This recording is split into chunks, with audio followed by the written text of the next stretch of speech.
వారి ఆశీర్వాదం భారతీయ జనతా పార్టీ అభ్యర్థులందరికీ ఉండాలి.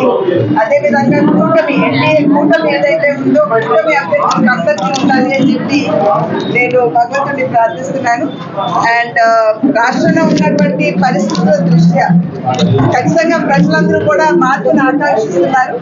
ఆ మార్పు మే 13వ తారీఖున జరిగేటువంటి ఎన్నికల్లో ఆ మార్పు వస్తుంది అని చెప్పి మేమందరం కూడా గట్టిగా విశ్వసిస్తున్నాము.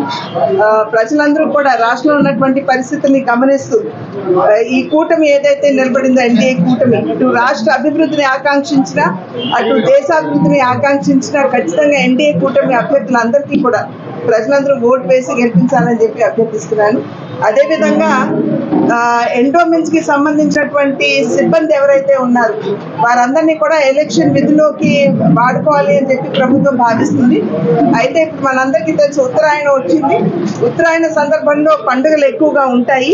మరి వీరందరినీ తీసుకెళ్లి ఎలక్షన్ డ్యూటీలో పెట్టినట్లయితే కనుక భక్తులు చాలా ఇబ్బంది పడేటువంటి అవకాశం ఉంటుంది.